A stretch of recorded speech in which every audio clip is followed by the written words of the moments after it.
Senator Bernie Sanders is exposing the real plan behind Donald Trump and Elon Musk's moves when it comes to entitlements.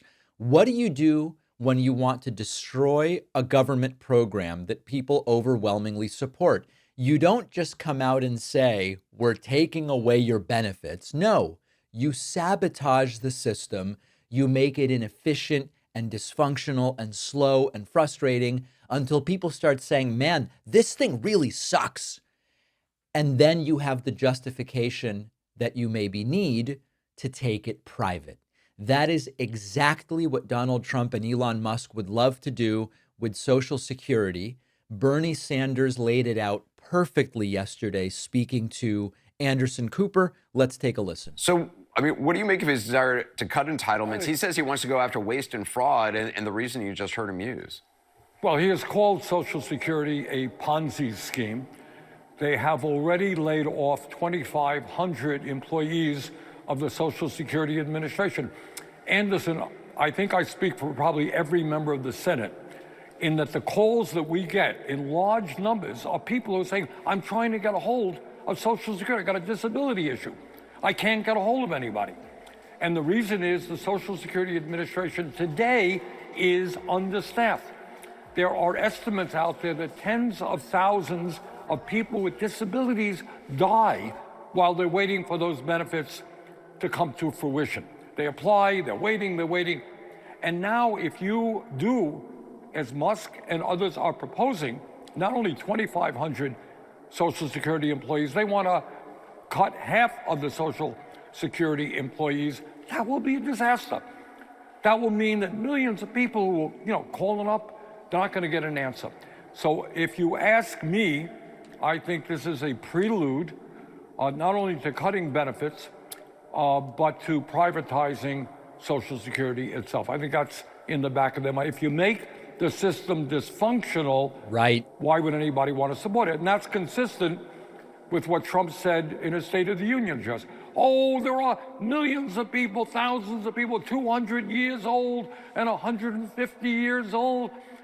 What is all of that about? It happens to be a lie. It's not true. 99% of the benefits go to people, more than that go to people who have paid into them. So why do you lie so much about Social Security? Why do you make it look like it's a broken, dysfunctional system? Bernie's nailing it. If you want to make people call for something to be disbanded, you make it function terribly. And if indeed they succeed at people delayed in getting their checks, you'll have recipients going, this isn't working. We've got to do something, do anything, privatize it, sure. And this is a known playbook. Now, as far as the layoffs go, we'll get to cutting Social Security in a moment. As far as the layoffs go, I did a Tic Tac Live yesterday and was talking to Trump supporters. And a guy called in and said, I support eliminating 83,000 VA jobs because there's so much waste in people who do nothing. Any large organization, be it a governmental organization or a private company, is going to have inefficiency. It's going to have some employees who slip through the cracks doing minimal work. Like, that's a reality of large organizations. And I think it's a absolutely reasonable thing to say, let's get rid of the inefficiency. Let's get rid of the superfluous employees. But if you have a system that's already strained, for example, the VA, there's no way that eliminating 83,000 jobs from the VA is going to reduce wait times for medical services for veterans. It's just not going to happen. And similarly, if we have problems with Social Security that we want to fix, great. Cutting half of Social Security's workforce isn't going to fix it. It'll increase wait times. It has the potential to delay checks. It has the potential to generate complete and total chaos for retirees and disabled Americans and anybody who's relying on those benefits. But that's not a bug of the plan. We see that and we go, oh no, if you cut half of Social Security staff, these things will happen and that's bad. No, they see it as good. That's the whole point. This is the right-wing playbook. They don't like public services. So the first thing they do is they underfund them. They cut funding to them until they function even more poorly. When the public frustration hits a boiling point, they claim the government is incompetent. They go, listen, we told you, government shouldn't be doing this stuff. The best entities to run this stuff is private industry. And then they say, let's let corporations swoop in and make billions while providing even worse services. They've done it with public schools. They tried it with the post office. And it looks like Social Security is next. Now, you might be asking the question, it's a reasonable question.